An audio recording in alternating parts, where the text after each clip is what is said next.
Sir, internet पर, social media पर इस तरह की अटकलें लगाई जा रही थी कि आप जो हैं इज़राइली जासूस हैं, आप उनके लिए वर्क करते हैं, इसलिए आपको सऊदी में गिरफ्तार किया गया। तो इसमें कितनी सच्चाई है? ये जो इस तरह से बातें हो रही थी? देखिए यास्मीन जी, सबसे पहली बात तो ये है कि मुझे दिसंबर 18 को अरेस्ट किया गया था और जो केस मेरा फाइनल हुआ था, वो 27 मार्च को हुआ था। यानी कि 3 महीने अच्छा। तक 90 डेज़ तक किसी को नहीं पता कि क्या केस है, सिवाय इंडियन एम्बेसी के और हमारे लॉयर्स के। और उनको भी यही बताया हुँ। जा रहा था कि इन्वेस्टिगेशन अभी चल रही है, हम आपको बताएँगे। इसी चीज़ में उसको रखा गया था। मगर ताज्जुब की बात ये है कि लोग जो है टिप्पणियाँ दे रहे थे 1 हफ्ते के अंदर। और ये शुरू कहाँ से हुआ? यूके में एक पेज चलता है डुआम करके, ज़ाहिद अख्तर नाम का एक लड़का है पाकिस्तानी ओरिजिन का, ये यूके से चलाता है। इसने सबसे पहले खबर फैलाई थी कि ज़ायनिस्ट एजेंट ज़ाहक तनवीर ये पकड़ा गया है। और फिर ये जो पाकिस्तानी ने चलाया था और फिर मैंने देखा कि बाद में मैं जब बाहर निकला तो मैंने देखा समा टीवी, आज न्यूज़, हम news, Pakistan defence forum, Pakistan defence force, जितनी आईएसआई के न्यूज़ चैनल्स थे, इन लोगों ने यही नैरेटिव चलाया है कि इंडिया का रॉ एजेंट ये पकड़ा गया है, किंगडम के इंटरेस्ट के खिलाफ ये काम कर रहा था। और ये फैलाने वाले कौन थे? पाकिस्तानी। और यूके में बैठे पाकिस्तानी, पाकिस्तान में बैठे पाकिस्तानी ये नैरेटिव चला रहे थे। और फिर दिल्ली में बैठा मिल्लत टाइम्स वाला ये चला रहा है कि इस्लाम दुश्मन ये पकड़ा गया है। एक दिन कराची में न्यूज़ चलती है और यूके में चलती है और अगले दिन एग्ज़ैक्टली दिल्ली में मिल्लत टाइम्स वाला ये न्यूज़ चला रहा है।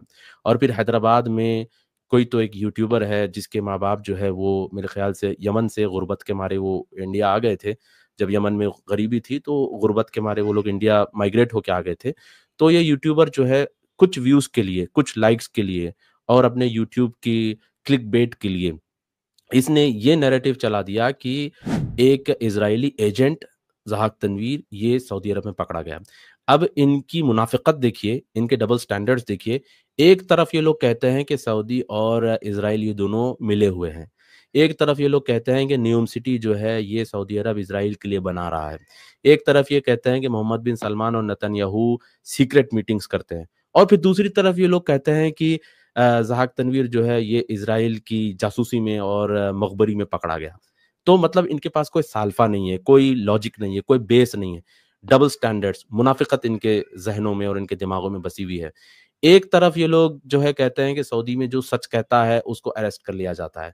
और फिर दूसरी तरफ ये लोग कहते हैं कि ज़हाक तनवीर को पकड़ा गया है तो मतलब इसने कुछ किया होगा तभी पकड़ा गया है। तो मतलब इनका कोई उसूल ही नहीं है, कोई प्रिंसिपल ही इनके पास नहीं है। तो डबल स्टैंडर्ड्स इनके पास है। तो ताज्जुब की बात ये है अपनी ही कि बात ये नैरेटिव कॉन्ट्राडिक्ट। हाँ, एक नैरेटिव जो पाकिस्तान से शुरू होता है और वो फिर इंडिया में दूसरे दिन दिल्ली और हैदराबाद में चल रहा है, तो आप कनेक्शन समझने की कोशिश करिए यहाँ पे। फिर इनको गुस्सा भी इस बात पे आता है कि भई हमसे देशभक्ति का सवाल क्यों पूछते हैं?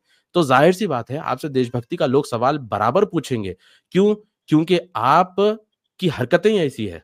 आपके काम ही ऐसे हैं। और मुझे ताज्जुब होता है लोगों के आईक्यू पर, जो लोग ऐसी बातों पे यकीन करते हैं, इनके आईक्यू पर मुझे डाउट होता है, इनकी अकल और इनकी सोच पर, इनकी जो सूझबूझ है, उसके ऊपर मुझे शक होता है कि कौन-सा सीक्रेट एजेंट अपना पब्लिक प्रोफाइल रखता है, बताइए? मेरा पब्लिक हुँ। प्रोफाइल मौजूद है, मैं लोगों से बात कर रहा हूँ, मिल रहा हूँ, तो कहाँ मिल रहा हूँ, वो मैं फ़ोटो पोस्ट करता हूँ, चेक-इन्स मैं करता हूँ, लोगों से कोई भी बात होती है, किसी कॉन्फ्रेंस में जाता हूँ, तो वो पोस्ट करता हूँ, हर चीज़ मेरी पब्लिक में मौजूद है। तो कौन-सा सीक्रेट एजेंट अपना डेटा पब्लिक में रखता है? सबसे पहली बात तो सीक्रेट एजेंट अपना नाम ही नहीं बताता। वो अपना नाम सूडोनेम रखता है, ना वो उसकी शक्ल किसी को पता होती है, ना उसका कोई पब्लिक प्रोफाइल होता है। मेरा पब्लिक प्रोफाइल है। और मेरा सारा डेटा पब्लिक में मौजूद है। लोगों का हुँ। आईक्यू क्या हुआ? तो इससे आप अंदाज़ा लगाइए यास्मीन जी कि लोग जो कौम का जो मिज़ाज है फ़िलहाल, किस तरह गिरा हुआ है और किस तरह से इनको मैनिपुलेट ईज़िली किया जा सकता है, किस तरह से इनको ईज़िली खेला जा सकता है। तो लोगों को ये चीज़ सोचना चाहिए और अपने आप को सँभालना चाहिए और अपने आप को हुँ। समझना चाहिए कि ये क्या है। आपको पता होगा कि एक टाइम ऐसा था हज़रत आयशा रज़ी अल्लाह तआला अन्हा के ऊपर भी इल्ज़ाम लगाया गया था ज़िना का और उस टाइम पे भी जो मुनाफ़िकीन थे, वो लोगों ने फैलाना शुरू किया कि हज़रत आयशा ने नऊज़ुबिल्लाह उन्होंने ज़िना किया है। फिर जब अल्लाह ने कुरान में वही नाज़िल की, फिर उनको डिफेंड किया। तो इस तरह के लोग हर दौर में रहे हैं। और इस तरह की झूठी बातें लोग फैलाते आए हैं और आज भी फैला रहे हैं। तो यहाँ पर एक सबसे बड़ा मसला तो ये है कि पाकिस्तान से जो नैरेटिव निकलता है, अगले दिन वो इंडिया के अंदर चलता है। ये सबसे बड़ा चैलेंज है हमारे लिए। और दूसरी बात, लोगों का जो सोचने और समझने का जो आईक्यू है, वो एकदम गिरा हुआ है और ऐसे लोग जो है इंडिया को लीड करना चाहते हैं। और मैं ये कहता हूँ कि ऊपर वाला भी जो है, वो आपका चेहरा देख के और आपकी हरकतें देख के ये डिसाइड करता है कि आप हुकूमत करने के काबिल है कि नहीं है। और मैं ये देख के समझ गया कि हिंदुस्तान का जो मुसलमान है, फिलहाल वो हुकूमत करने के काबिल नहीं है। अगर वो हुकूमत उसको मिल भी जाए, तो सिवाय कियाओस के कुछ नहीं कर सकता। जब वो काबिल होगा, तब ऊपर वाला उसको हुकूमत देगा। बहुत-बहुत शुक्रिया यास्मीन जी। सर, आप थोड़ा-सा मुझे बस एक बात का जवाब देते जाएँ। ये आपने एक बहुत ही खतरनाक इकोसिस्टम का खुलासा किया है। कैसे तो किसी भी पढ़े-लिखे शरीफ इंसान के ऊपर इज़राइली एजेंट कहकर या उसके ऊपर कोई भी झूठा इल्ज़ाम लगाकर उसकी ज़िंदगी इस तरह से बर्बाद की जा सकती है, जो कि एक आपने बताया कि नैरेटिव जो है, जो नैरेटिव बिल्डिंग होती है, वो पाकिस्तानी के द्वारा, वो चाहे यूके में है, यूएस में है, कनाडा में है, अरब में है, कहीं पर भी है, उसको हम सज़ा नहीं दे सकते। लेकिन उस नैरेटिव को यहाँ पर इस तरह से फैलाने और उसको प्रोपेगेट करने वाले जो इंडिया में बैठे हैं, उनके खिलाफ आपने कोई कार्रवाई की या उनके खिलाफ कोई कानून इस तरह से होना चाहिए ना कि तो वो तो खुद भी यहाँ पर आग लगा देंगे। कानून तो होना चाहिए, मगर मसला ऐसा है कि आप उनके ऊपर जब कार्रवाई करते हैं, तो ये दूसरे दिन हीरो बन जाते हैं। ये अपने आप को हीरो बताना शुरू कर देते हैं और कहते हैं कि देखो, देखो भाई, हमारे ऊपर झूठे केसेस फाइल किए जा रहे हैं। झूठे फ केसेस नहीं हैं। आप मैंने अपनी मिसाल दी है, छोटी-सी मिसाल। मैं तो एक अदना-सा खादिम हूँ, जो मैं अपने मुल्क की खिदमत कर रहा हूँ, ठीक है? और मेरा एक मकसद है कि मुल्क में अमन व अमान बरकरार रहे। तो इनको ये बर्दाश्त नहीं होता। इनको ये बर्दाश्त नहीं होता कि अगर मैं मोदी साहब की कोई अच्छी पॉलिसी की मैं तारीफ़ कर दूँ, इनको बर्दाश्त नहीं होता। और मैं अगर ये कहूँ कि फ़लस्तीन को और इज़राइल दोनों को रहने का हक है, तो इनको ये चीज़ बर्दाश्त नहीं होती और इस तरह का वो प्रोपेगेंडा करते रहते हैं।